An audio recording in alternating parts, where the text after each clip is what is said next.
Welcome back to the Office Marketing Podcast with Mike Swigert, the podcast all about sales tips, mindset, and value bombs. 5 questions to help make your day more productive and learn a thing or two. Here is your host, best-selling author, Mike Swigert. Hey everybody, I am so lucky to have Marty Anker, who is actually a great workout friend of mine, but he's also an insanely talented businessman. Marty has been the owner, founder, and manager of Anker Custom Homes in Georgia.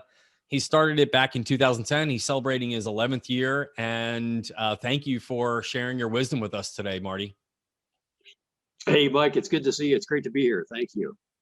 All right, why don't you do it? Why don't you do this? Why don't you tell me or share? Obviously, I know a lot about you, but share with everybody a little bit about Anker Custom Homes and a little bit about yourself. Sure.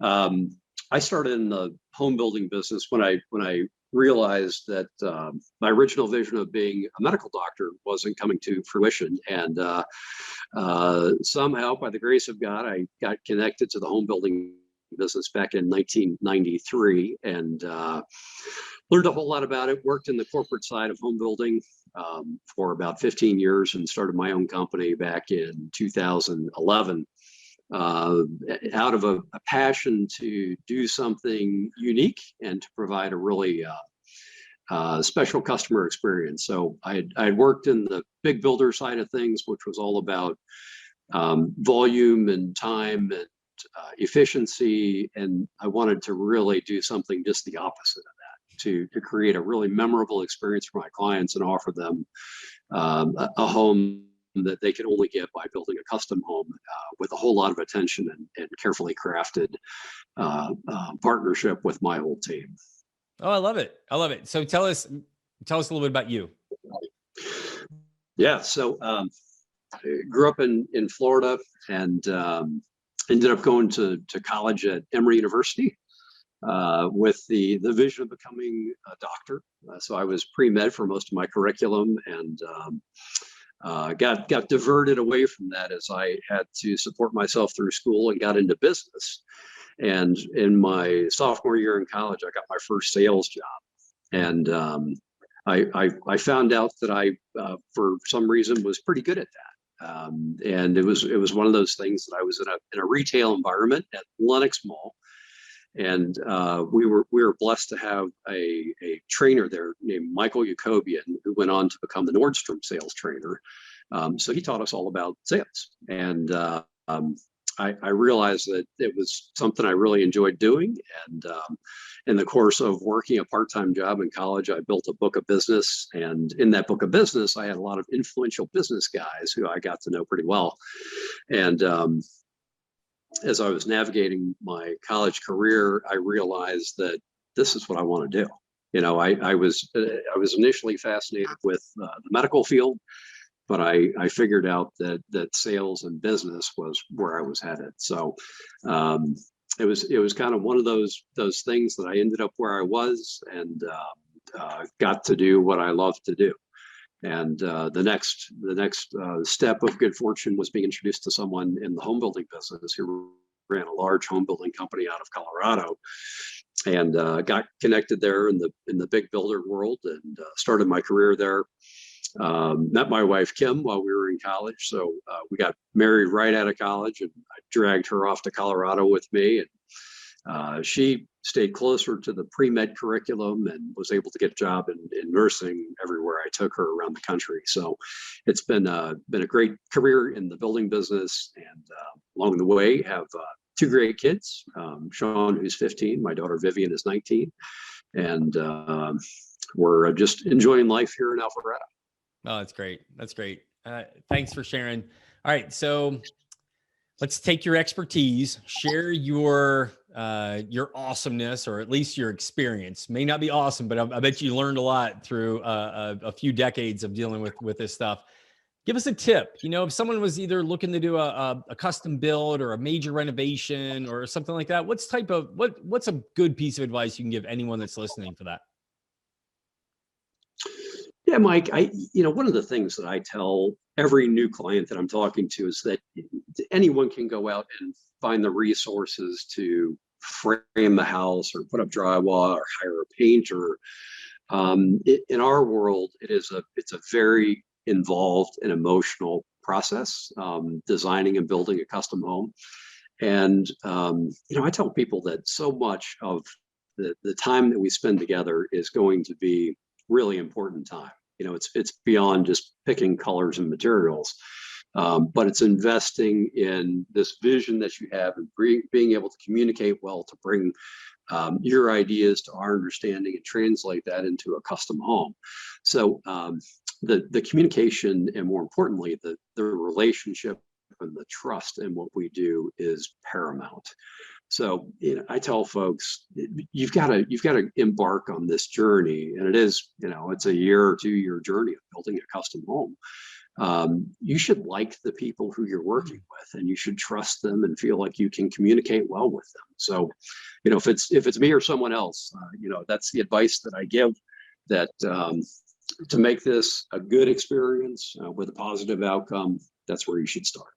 That's I think it was David Gittimer or one. He writes these little sales quips, and I think he said, "People do business with people they like, and when all else fails, people do business with people they like." Which I think is great, right? I think that's nice. Right. And that kind of sums up what you said, right? I mean, if you're going to be in this, I mean, it's your home, it's your heart, it's your investment, it's your savings, it's everything. Yeah, I think it's great. Yeah. Pick people you like. I'm sure there are a lot of great, competent people, but yeah. Hopefully you're better friends when the transaction's done, right? Yes, and yeah, if somebody's investing millions of dollars with us, I want them to feel like they can trust me, and I need to demonstrate that. I can say what I say, but I have to walk the talk too. So I love it. That's a big part. I think that's great advice. I know a lot of people that are on the show tend to be in the commercial office space, but I wanted you on because you're also on the construction space, and there's so many parallels for custom home building versus architecture or lighting and all these other pieces that we touch. You probably understand them so well because you probably get very intimate with all those pieces. So let's go into this next one. Tell us something about Marty Anker that maybe not everyone knows. I was thinking about that, Mike, and there are probably a few things that are out there, but one that stuck out is that I was struck by lightning. And that's kind of an extraneous thought, but I was struck by lightning in 2000, and it's one of those things that is a unique thing. Not that many people have been struck by lightning, or at least lived to tell about it, thank God. But it kind of changed my whole perception. That I went through this experience where it was like, God slapping you up against the head saying, hey, pay attention. This is a valuable life that you're living, and you need to make every day. Marty, you don't get to say I was struck by lightning. Come on, tell it. What happened? Like, how are you struck by lightning? Come on. It's a good story. So I'm an avid fisherman, and at the time we were living in South Florida, and two of my buddies and I were chartering a boat out in the Everglades, fishing for snook and redfish, kind of sport fishing. And we're back in the flats amongst all of the mangroves. It's called 10,000 Islands, and it's this labyrinth of mangrove islands in the Everglades. And we were finishing up our day, and in the summertime, storms roll in. If you spend any time in Florida in the summer, storms roll in, and in a minute they can be on you and be intense. Well, we're in this little boat. We're in 10,000 Islands trying to navigate back to the marina. The squall pops up, and it is pitch black in the middle of the afternoon, and we see bolts of lightning starting to pummel down around us. And we had no way to go but through it. There was no way around it. We had to get back to the marina. We couldn't outrun it. So the guide we were with hit full throttle, and we started going through the squall. In hindsight, we probably should have taken the graphite fishing rods down from the rod holders on the side of the center console because that's where lightning struck one of the graphite rods and came down the console, and it blew the guide and I off in the back of the boat. So it was a pretty intense experience. I recall waking up and like patting myself, like, are we intact? And indeed I was. I lost my hearing, so that the only real damage that I had physically was I lost my left eardrum. So I had to go have that surgically replaced. Wow. You know what? You might be the first person I know that's ever been blown off of a boat by lightning. So that's pretty cool. All right, good. So Mike, if we're ever on the golf course and a little storm blows up and I say, I think we should go back to the golf, I've got a little more respect for lightning. I'm with you 100%. I'm really okay with that. Yeah. All right. So let's get into this. So you talked earlier about kind of working for the big guy, right? But you went from working for the big guy to starting your own thing, almost 11 years ago now. Like, kind of what inspired that? What inspired that shift, Marty? And it can't be, I didn't like working for those clowns. No, you can't say that, right? You can't say that. Like, but you wanted to run your own thing. What took you there? Yeah, it was an evolution. While I was in the corporate world, I found myself being I guess what they sometimes call an intrapreneur. So I was challenging the boundaries of the corporate world and saying, hey, why don't we do this? Or I think we could do this differently. Or why do we do the things the way that we do? And always thinking about how things could be done better. And learned pretty quickly that in a big, structured, publicly traded corporate company, it's difficult to turn that ship around or make those changes. So I always had a vision of, I want to have my own company someday. I want to be able to do things the way that I think that they should be done, to offer this kind of product and this kind of experience.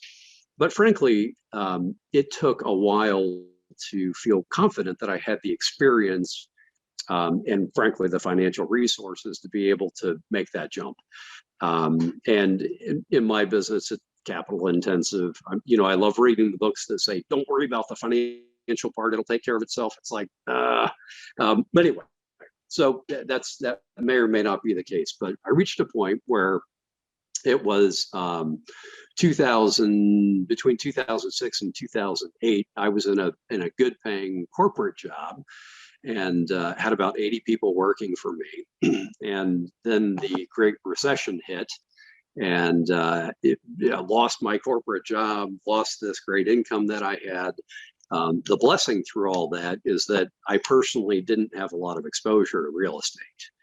So by the grace of God, I ended up in a position where I was pretty well capitalized and I didn't have a lot of loss due to the recession. So at that time, without any apparent job to go back to and having some resources in the bank and seeing opportunities to be able to buy things at at reduced prices, I said, okay, this is the time to do it. The door has been opened and it's time for me to walk through.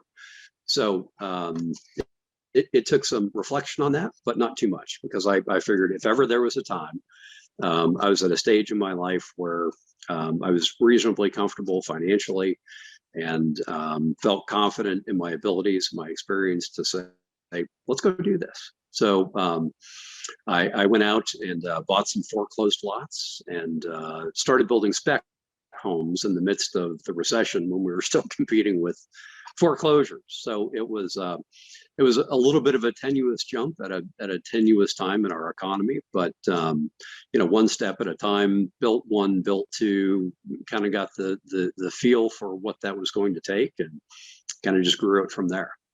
I love it. Yeah.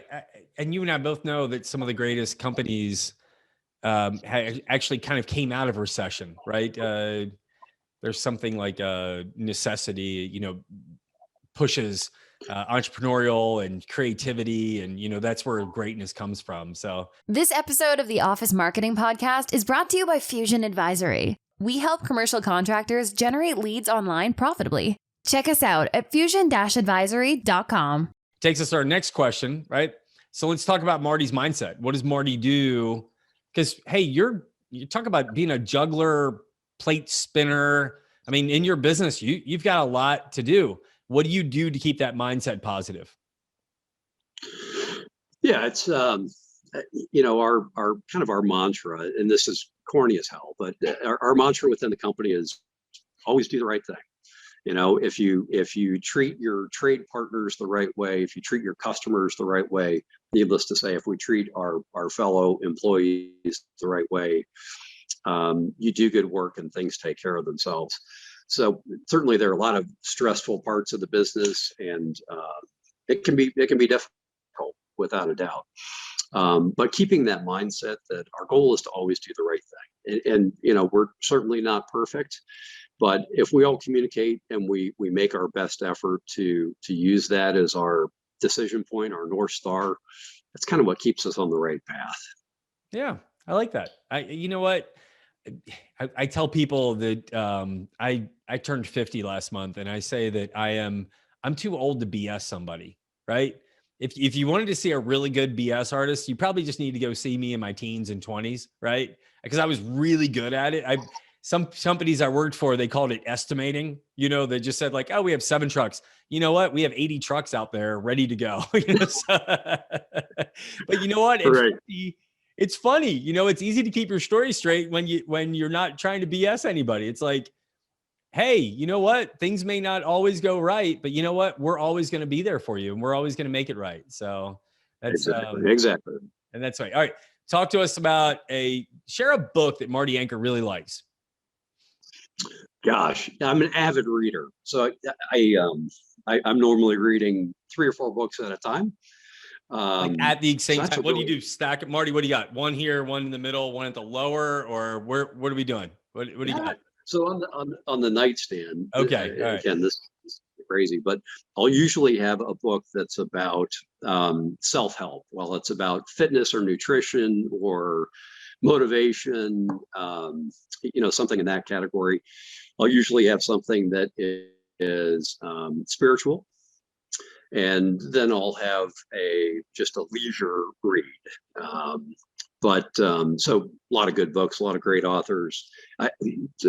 This might be the textbook answer, Mike, but one of the things that I thought about when we were preparing to talk was kind of some of the foundational things that have been really important to me, and faith has been one of them.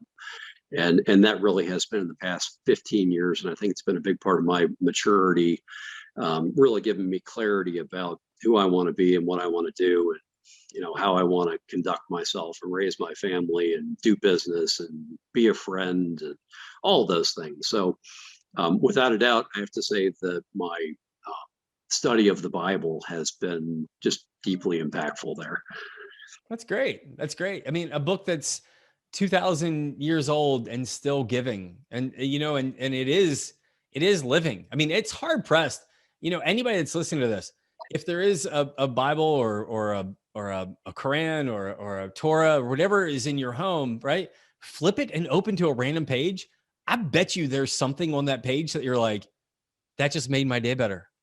You're like, wait, I don't read Ezekiel or Deuteronomy. Now, Leviticus and Revelations might throw you off a bit, but I swear to God, there's something in Corinthians that you're going to go, I like that. That was kind of cool. So, without a doubt. Without a doubt. And I continue to be amazed at how revealing it is. Yeah. It just never ceases to amaze me. Oh, that's a good book. You know what? I haven't done it in, I can honestly say, I can't say I've really opened up a Bible in probably a few months. So I might go up and kind of flip one open, and I'll share it with you when I'm done. Okay, Marty. So all right, let's go. Again, I love that advice. So let's go into, hey, what's a piece of advice that like either you like to receive or like to give, or what's one that kind of stands out that hits your heart? Gosh, referring to what I said earlier about do the right thing. Yeah. If you truly, if you live your life that way, that if you treat people the right way, if you govern yourself the right way, you're going to be on a good path. And, the other thing is, as I'm talking to my kids, as you're talking to yours, the old adage. Oh, no. You just went out. Sorry, I'm back. Okay. Can you hear me? Okay, good. Yeah, we're good. If you do what you love, you'll never work a day in your life. And between those two things, I think that's good advice. You still might have some tough days, some challenging days, but if you do the right things and you do what you love, it's you're going to have a joy-filled life, I think. I love it. I love it. All right. So if somebody wanted to get in touch with you, Marty, what's the best way to get in touch with you? Yeah. Might go take a spin through our website at ankercustomhomes.com, ANKER customhomes.com, or they can call me directly at 770-630-3984. All right. All right. That's really good. And I'll put a link to your website in the show notes so that everybody can have that link there. And really, it's Marty Anker, Anker. He is a dear friend, a trusted friend, and just an absolute rock star human being. Thanks for being on, Marty. Appreciate you. Right. Good to see you. Thank you. Thanks for listening to the Office Marketing Podcast. Be sure to join the conversation on our YouTube channel, LinkedIn, and Facebook pages. If you enjoyed the episode, head over to iTunes to subscribe, rate, and leave a review. Thanks for listening, and we'll see you next time.